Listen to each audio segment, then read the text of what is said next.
Black girls, that white girl is not your friend. I know you experienced in college, but she's going to put on your character and your personality so that she could have proximity to blackness, so she could sleep with black men. She might get some cornrows in her hair or some box braids. She might swag surf and figure out how to do the stinky leg. And then eventually she's going to treat the culture like she was on a trip backpacking through Europe, and she's going to find herself. And when she finds herself, she'll put away blackness, get herself a white husband, white children, and pretend like she never knew you.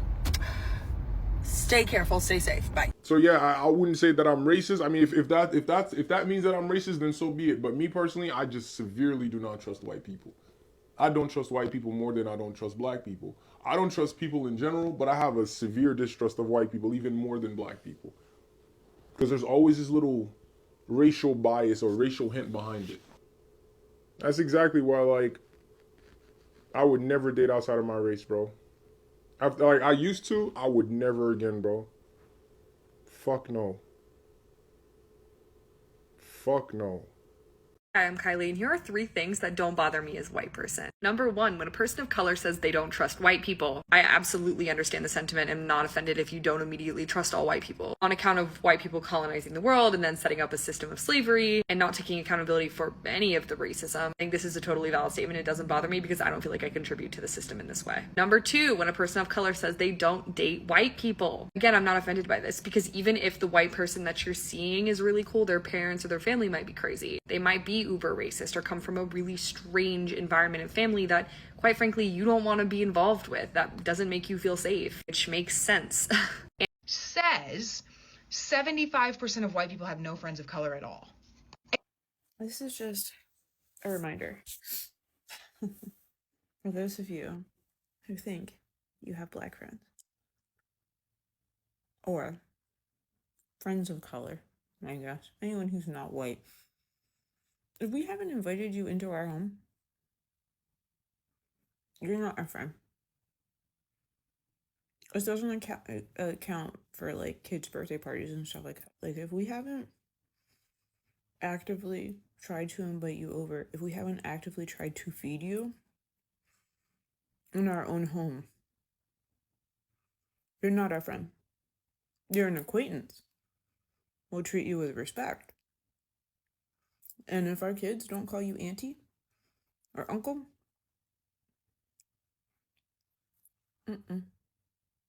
No, racists do not have a black friend. Someone who grew up in conservative areas in California around a lot of white racists, I can tell you with confidence that there are 3 main reasons that people will say this. Number 1, they're just straight up lying. They haven't talked to a black person for more than 10 minutes since elementary school. Number 2, social credit. White people will actually have an acquaintance who is a black friend or a person of color, but the issue with this is that they are tokenizing this friend. 75% of white Americans do not have a close friend of color. So in white social circles, having a friend who comes from a different culture may be seen as a status symbol or like you're bringing in something exotic. And reason number 3 is the most intricate of all. Many white people who consider themselves friends of people of color are not capable of this friendship. Because to be somebody's friend, you have to consider them as equal to yourself, which racists inherently do not subscribe to this ideology. They think of themselves as superior to other races. And that's why I'm making my content, because white people might not even realize that they have these biases. So to other white people out there, do better. If you want friends, see them for the core of who they are rather than their skin color.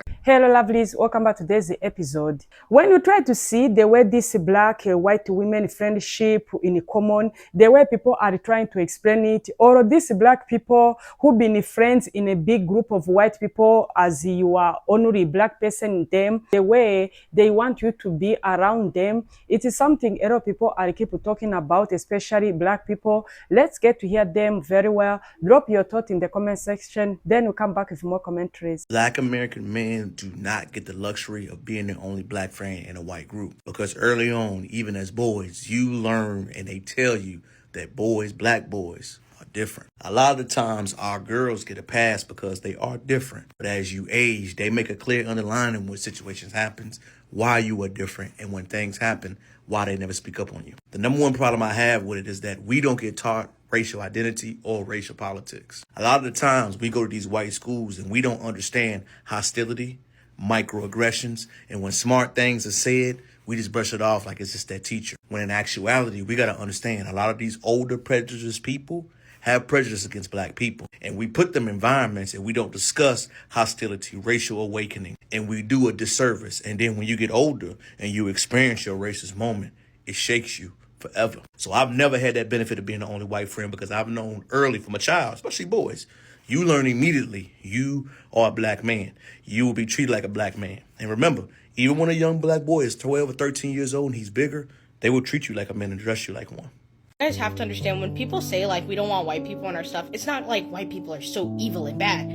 Genuinely, they ruin stuff, okay? Let me explain why. They'll find something, change the name of it, plaster white people all over it, and then call it something different, like aesthetic fruit water, and it's like a agua frescas. Like, I want a chubby Mexican woman making my agua frescas and it has bees flying all over it, not Britney. And the stuff with slang, I've been hearing gyat since I was like 8. It just means God. You say it when you see a fat butt, but it's not a synonym for fat butt. White people get their hands on something, it skyrockets in prices. It's not even funny. I remember one time, I think it was like 2013, my mom took me to get some boba tea because I was jealous of her trying it before. It couldn't have been that expensive. I don't remember the price exactly, but she knew she wasn't gonna like it and she still got herself one, and she didn't cringe when she saw the price. So it had to be like slightly more expensive than a Pepsi or something. It was probably like $2.70 something, I don't know. And she was like, oh, I'm not feeling this. The fact that she bought it knowing that she wasn't gonna feel it. Nobody would do something like that now. Also, things go down in quality when they get gentrified. They do. Boba tea is now just syrup and like tapioca pearls. It's not even good anymore. I'm not saying it's just like racial and ethnic minorities either. I'm even seeing this in like the alt spaces. And like, technically the face of alt spaces have been white for a long time. Like, obviously racial minorities have been in alt spaces too. But they're getting like so white now. They're getting like purity culture white. It's really bad. And like I said, they're getting more expensive. Like, so much alt stuff is like $40 now. And I get that, like, really you're supposed to be making your own stuff, but it shouldn't be $40 either. Middle Easterners, you're the last safe people. They can't aestheticize your lamb heads and falafel guys. Befriending or dating white people when you're black or mixed with black is honestly really fucking scary. Because, like, you never know if they're truly, like, racist or have, like, racial, like, deep-rooted tendencies, like, until it comes out. Y'all could just be chilling, everything's going great for, like, 8 months, 2 years, and then one random Tuesday they hit you with, oh my god, look at that black girl's hair. And now I'm just over here, like... Or they say some shit like, damn, you know, maybe they could stop being so violent. And they never have anything wrong with the statement until, like, they see the look of horror on your face, like, and then they start with the, oh, I didn't mean you, oh my gosh, no, I'm so sorry, I just, like, you know, like, there's some of them that do that, and, like, you know, I just really think they shouldn't do that, because, like, that's messed up, and, like, we don't do that. The whole time they're just digging themselves, like, deeper in the hole. And it's like, see, this is why, like, a lot of black people just don't date or befriend white people. And it's not because we're racist. It's because we don't want to feel the heartbreak that's going to follow after we figure out that you're racist. I saw a video saying that white people and black people are not friends because most of the time white people are not willing to go to black spaces and share their cultures with them. White people are normally only okay with having a black friend as long as that black friend is fully dissolved in whiteness and only goes to the white spaces and white events with them.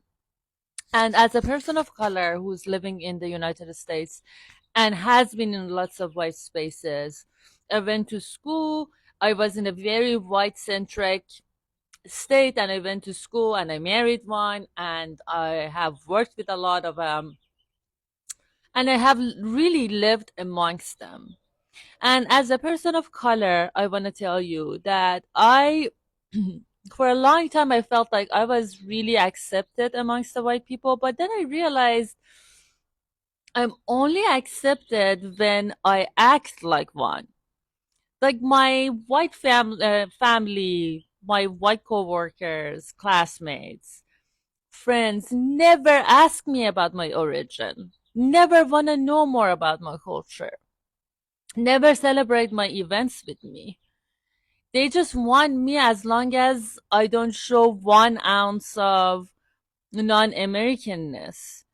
and I'm only accepted and included when I'm acting like one, not my wholeness as a woman, as a person who's not from this culture is not accepted. And I find the white liberals the most insufferable group because they think they're doing so well. They think they're doing so well. They can't, like, I find them the most ignorant one because they are so assured of themselves that they've done well.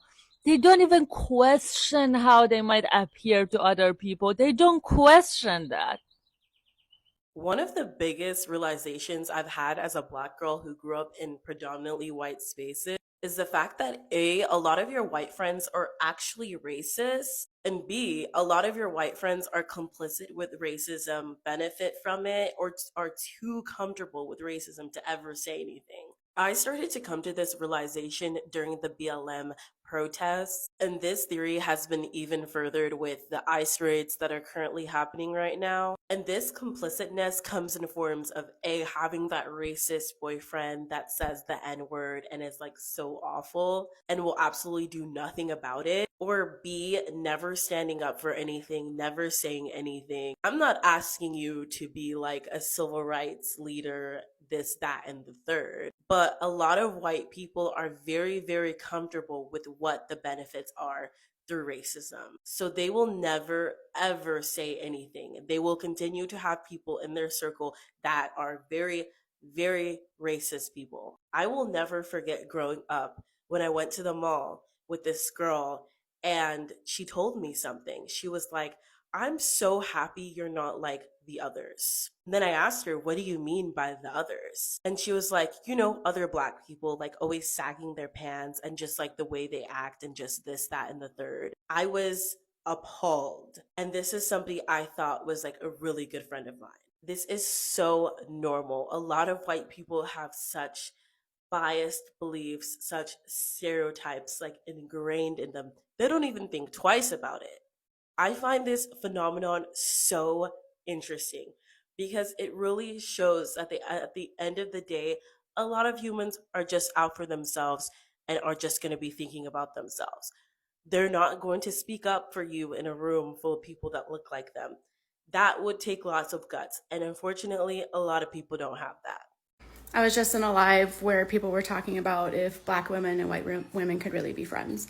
And I got on there and I started to talk about empathy. The people who were in there were very resistant to thinking that white people don't have empathy and that they need to be taught it. To exert racism for such a long time, you can't be an empathetic person, because to be empathetic means that you wouldn't be able to uphold those systems. So do I think white people need help developing empathy?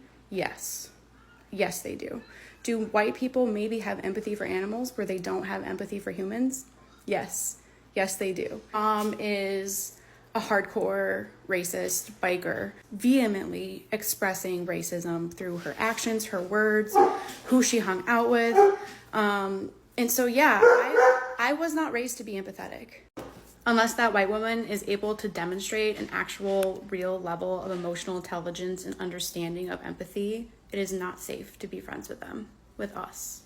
I just saw a video where a content creator asked, like, don't you feel uncomfortable being the only Black person or the only person of color in a friend group of white people? And it reminded me of this time that when I was a freshman in college, I went to the mall with a group of, I wouldn't say they were friends, but we were in a lot of classes together and we held study groups together. So like acquaintances that were all white. And when I went to this mall, I took one of my favorite purses, and I had gotten this purse from Ross, and I wore it everywhere around campus because it was one of my favorite purse. And as we're in the mall, we are walking out of H&M, and I bought one item, and I had the receipt in the bag. And as I was walking towards the food court, this man, he's like this huge white man, like 6'3", 6'4", over like 200 pounds, yanks the shit out of my shoulder. And the reason why I'm describing his demographic like that is because I'm a very short and petite person. Like, I've been under 120 like the majority of my life. Like, I'm just like a very tiny person. And as he like turns my shoulder around, he is yelling at me saying, "You took my daughter's purse. You stole my daughter's purse." And next to him, this white, I guess his daughter, this white woman was crying. And I was just like confused, like, you have to be in like a situation like that to be like, I was like genuinely stunned. Like, I was like, what are you talking about? Like, shocked. Like, why are you like yanking the shit on my shoulder and like grabbing my bag? And she is like crying and like crying. And I'm just like, what are you talking about? So this goes on for like 5 minutes, and like they're like getting mall security. And I was just like really baffled because I just had my purse that I walked into the mall from my dorm with.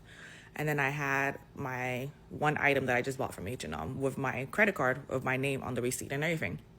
So as he's yelling and it looks like he's about to like harm me at one point, finally she's like, it wasn't her. It wasn't her.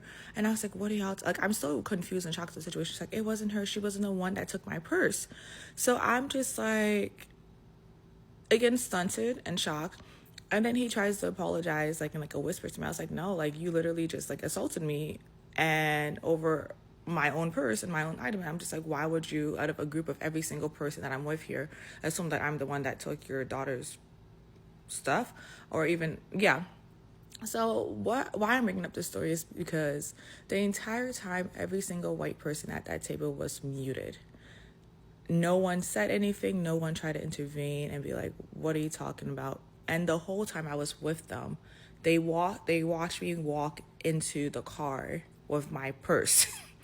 Around campus, they've even made compliments. Oh, I like your purse. I like your handbag. The whole time. So I'm like, you could have easily de-escalated the situation. Like, no, like she walked into this mall with that purse. Like that's her purse.